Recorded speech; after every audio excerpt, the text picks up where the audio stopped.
ఆయన ఆరోగ్యం ఏం బాగాలేదండి. అతనికి స్టంట్ వేశారు, హార్ట్ ప్రాబ్లం ఉంది, స్టంట్ వేశారు. అతనికి అసలు 8 గంటలు రెస్ట్ ఉండాలి. అలాంటిది అతన్ని స్టేషన్ రాజమండ్రి జైల్లోంచి మాచర్ల తీసుకెళ్లారు. మాచర్ల నుంచి తీసుకొచ్చి మళ్ళీ రాజమండ్రి జైల్లో అప్పచెప్పారు. అక్కడి నుంచి మళ్ళీ కురుపం తీసుకెళ్లారు. ప్రతిరోజు అతన్ని 500-600 కిలోమీటర్లు తిప్పుతున్నారండి. అతనికి అసలు నిద్రపోవడానికి కూడా టైం ఇవ్వట్లేదు. ప్రతిరోజు తీసుకెళ్తున్నారు, పీటీ వారెంట్లు వేసి స్టేషన్ కస్టడీలు వేసి తీసుకెళ్తున్నారు. డాక్టర్లు చెప్తున్నా కూడా అతను అన్ఫిట్గా ఉన్నాడు, అతను తిరగడానికి అన్ఫిట్గా ఉన్నాడు, అతని ఆరోగ్యం బాగాలేదని చెప్పినా కూడా అతన్ని స్టేట్మెంట్లు వేసి తీసుకెళ్తా ఉన్నారు. పీటీ వారెంట్లు వేసి స్టేషన్ కస్టడీలు అని చెప్పి తిప్పుతా ఉన్నారు. రోజుకి 500-600 కిలోమీటర్లు తిరుగుతున్నారండి. అతను నిద్రపోవడానికి టైం కూడా ఇవ్వట్లేదు. అతను హార్ట్ పేషెంట్, 8 అవర్స్ అసలు రెస్ట్ ఉండాలి. అతని ఆరోగ్యం బాగా క్షీణించింది. అతను నడవలేని స్థితిలో ఉన్నా కూడా తీసుకెళ్ళిపోతున్నారు. అతన్ని ట్యాబ్లెట్స్ కూడా ఇస్తున్నారా లేదో తెలియదండి నాకు. అతను వెళ్తుంటే, మేము జైలుకి వెళ్తుంటే ఎంట్రీ పెట్టుకుంటుంటే అసలు ఎంట్రీ అతను లేడనే చెప్తున్నారు. మాకు ఎంట్రీ క్యాన్సిల్ అయిపోతుంది. పీటీ వారెంట్లు వేసి తీసుకెళ్ళిపోయారమ్మంటున్నారు. ఏ స్టేషన్ అంటే చెప్పట్లేదు, ఎక్కడికి తీసుకెళ్లారంటే చెప్పట్లేదు. చాలా ఇబ్బంది పెడుతున్నారండి నన్ను, నా పిల్లల్ని, నా కుటుంబాన్ని అంతా చాలా ఇబ్బంది పెడుతున్నారు. అతను ఎక్కడ ఉంటున్నాడో తెలియట్లేదు, ఏం చేస్తున్నారో తెలియట్లేదు. ప్రతిరోజు ఇలా తిప్పుతున్నారు. అతని ఆరోగ్యం క్షీణించి అతనికి ఏదనంటే ఎవరిదండి రెస్పాన్సిబిలిటీ? నాకు డాక్టర్ రిపోర్టు అన్ని రిపోర్ట్స్ ఉన్నాయండి. నేను మళ్ళీ సబ్మిట్ చేస్తాను, మీ అందరికీ చూపిస్తాను. ఇప్పుడైతే నేను తీసుకురాలేదు.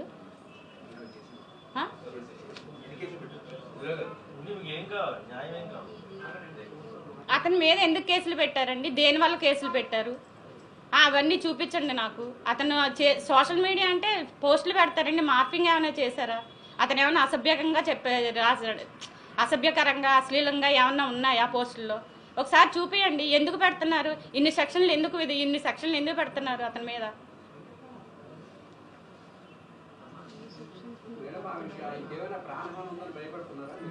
ఏమో అండి, తీసుకెళ్తున్నారు. ఇప్పుడు పొద్దున్న తీసుకెళ్తున్నారు, రాత్రి ఏ టైంకి ఇస్తున్నారో తెలియట్లేదు.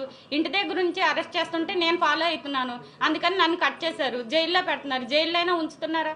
జైలు నుంచి తీసుకెళ్తున్నారు. ఎప్పుడు తీసుకెళ్తున్నారో అర్ధరాత్రి లేదు, సండే లేదు, ఎప్పుడు లేదు. ఎప్పుడు తీసుకెళ్తున్నారో తెలియదు, ఎప్పుడు తీసుకొస్తున్నారో తెలియదు. అతను అక్కడ ఉన్నాడని మనం వెళ్ళి ములాఖాత్ పెట్టుకుంటే అక్కడ లేడమ్మా, పీటీ వారెంట్ మీద తీసుకెళ్లారు. ఎక్కడ తీసుకెళ్లారు మాకు తెలీదు, ఇట్లనే చెప్తున్నారు. జైల్లో కూడా మాకేం చెప్పట్లేదండి. అక్కడికి వెళ్ళి అడుగుతుంటే కూడా మనిషి ఉండట్లేదు, మమ్మల్ని కలవనివ్వట్లేదు అసలు ఆయన్ని.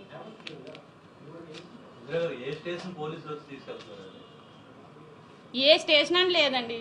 ఇప్పుడు అక్కడ అసలు కొత్త కేసులు అన్నీ దేని మీద పెడుతున్నారో తెలియట్లేదు, ఎవరు పెడుతున్నారో తెలియట్లేదు, ఏ కేసో తెలియట్లేదు, కేసు నెంబర్ తెలియట్లేదు. లాయర్లు వెళ్ళి అడిగినా, మేము వెళ్ళి అడిగినా అంతా మేము ఇవ్వము, సీక్రెట్, మమ్మల్ని ఇబ్బంది పెట్టద్దు. పోలీసుల నుంచి ఇదే సమాధానం. మొత్తం పోలీస్ వ్యవస్థ అంతా ఈ వైసీపీ సోషల్ మీడియా కార్యకర్తల కోసమే పనిచేస్తున్నారు వీళ్ళు.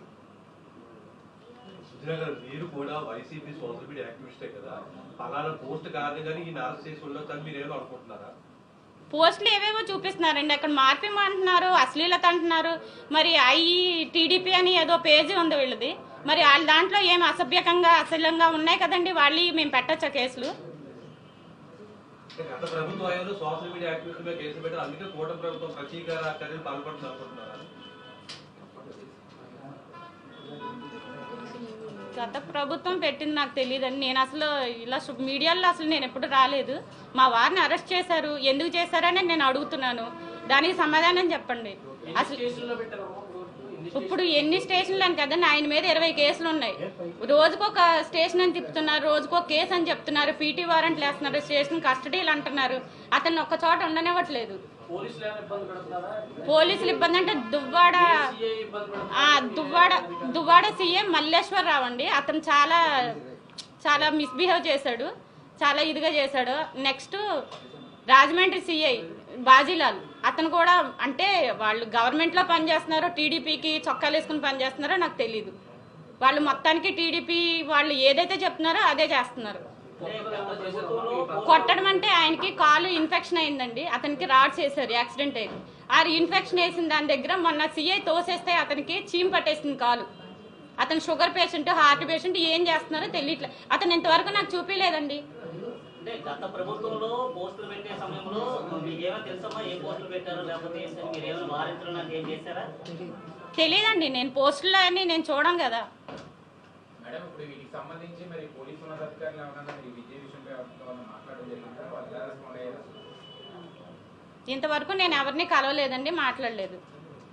ఎందుకు రవికిరణ్ టార్గెట్ చేసుకుని పర్సనల్ గా తీసుకుంటున్నారండి. రవికిరణ్ పోస్టులు ఏం పెడుతున్నాడు అంటే అతను సెటరికల్ గా పెడతాడు, వాళ్ళకి కోపం వస్తుందేమో, ప్రశ్నించినందుకు కోపం వస్తుంది. అతను అడిగే ప్రశ్నలు వాళ్ళకి ఇబ్బందిగా ఉన్నాయేమో, అతను ప్రశ్నించకుండా అతను నోరు నొక్కేశారు. అంటే ఆయన గత ప్రభుత్వం ఉన్నప్పుడే పెట్టాడండి, అంత ముందు కూడా ఇలాంటి పోస్టులు ఏమైనా పెట్టారు? గత ప్రభుత్వం అని కాదండి, మేము 13 ఏళ్ళ నుంచి ప్రభుత్వంలోనే ఉన్నాం, వైసీపీలోనే ఉన్నాము, వైసీపీలోనే పనిచేస్తున్నాము. అతను అంటే ఏ పోస్ట్కి ఎలా రియాక్ట్ అయ్యాడని వాళ్ళకి ఎలా తగిలిందో మరి మాకు తెలియదు.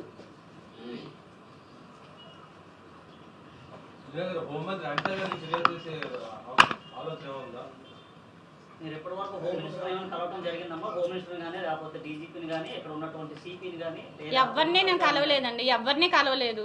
ఇప్పుడు ఈయన్ని కలవనివ్వట్లేదు, నన్ను ఇబ్బంది పెడుతున్నారు. ఇంటి దగ్గరికి ఇతను అరెస్ట్లో ఉన్నా కూడా ఇంటికి వచ్చి మరి పీటీ వారెంట్లు అవి స్టేట్మెంట్లు అది అంటించేసి వెళ్తున్నారు. అది పులివెందుల నుంచి వచ్చి నేను ఇంట్లో లేనప్పుడు ఇంటి దగ్గర గొడవలు చేసి నేను ఉండే దగ్గర అంతా అలా గొడవలు చేస్తున్నారు. అతను రిమాండ్లో ఉన్నా తెలిసినా కూడా ఆ ఇంటికి వచ్చి గొడవ చేస్తున్నారు ఈ పోలీసులు.